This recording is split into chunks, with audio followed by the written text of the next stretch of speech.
So I'm on my way to Grizzly Island Wildlife Area. Me and 2 other guys are going on our first ever elk hunt. People put in for this tag for 20 plus years and don't draw it. You know, he drew it his first year, so it's kind of crazy.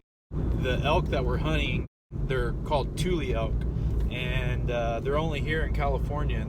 We are allowed to take 1 spike elk. We start the hunt tomorrow. The hunt goes from Thursday to Sunday.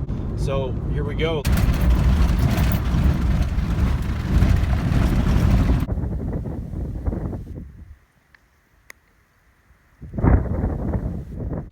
So we spotted one, huh, Keith? We did.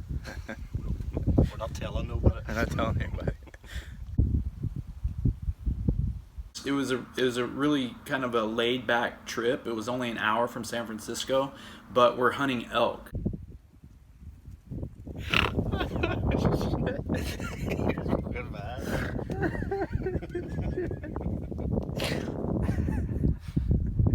Keith with a bit of acting there. We're watching a spike over here on this side. This guy come in with his car driving by, and we started looking on the opposite side. It's not to give away our spike that we're on right now. That's some Academy Award winning acting Keith is doing right there. Get an Oscar.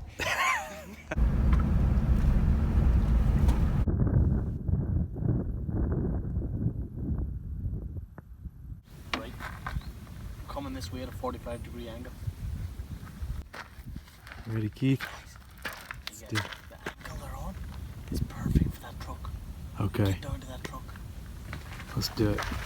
We started stalking in on this spike, and it was opening morning. The wind was perfect, and it looked like we were gonna just close the deal on this thing right out the gate.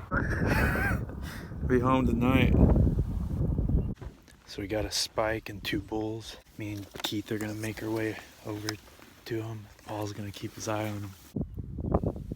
So we saw a spike.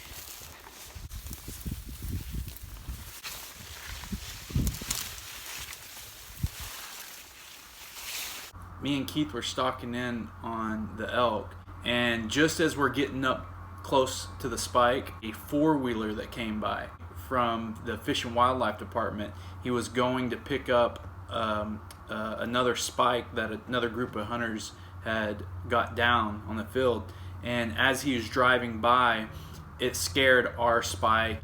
Paul sent us a text and said, you know, they're gone.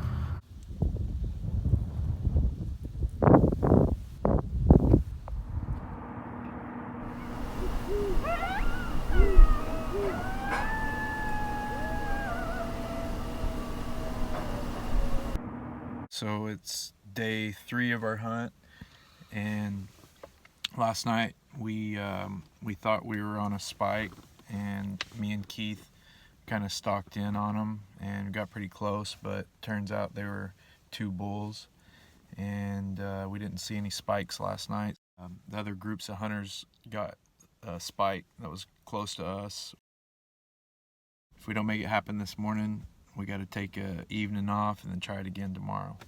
Paul spotted a spike on down here, about another mile. We learned that there was a spike that kept coming to the same field every morning. So what we ended up doing is, in the morning, first thing, we would set up Keith to be in the spot where if the spike stepped out, he would have a good shot at it. And me and Paul were out searching other places just in case there was a spike that came somewhere else. Get the wind in our face, which is good.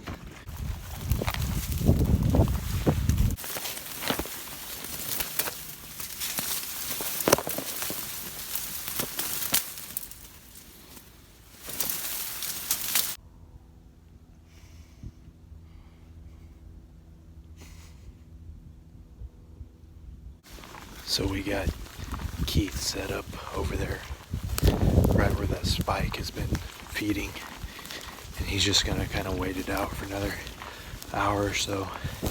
I'm gonna walk down this levee down here and go to the backside, see if I can't see anything here. So we just did What did we do, 4 miles?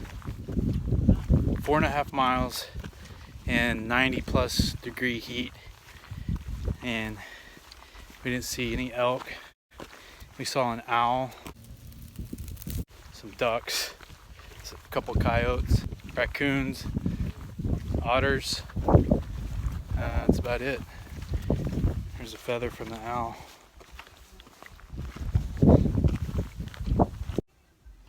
So this is our last day. Didn't have any luck yesterday. It's our last morning right now. Coming down to the wire here. Yeah. I don't really know what else to say. We gotta make it happen. Paul says that he sees a spike, so we're rushing down here to see what it is.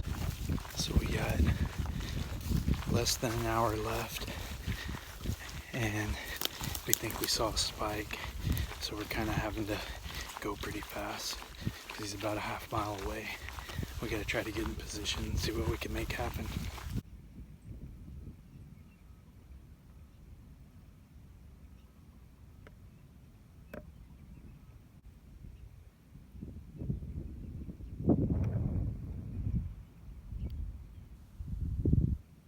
Oh, that was another swing and a miss. We're out of time. Couldn't find it. We didn't get this elk at the end of all this. For me, it felt like almost like you losing a fight. You know, like you plan for this, you're preparing for success, and you put in all this work, and then at the end, you don't get success. And that's what happened with this elk, and it felt like just almost like heartbreaking, you know, like this was our chance and we didn't get it. This was one of the funnest hunting trips I've ever been on. They were bugling, they were in the rut, so the bull elk were going crazy.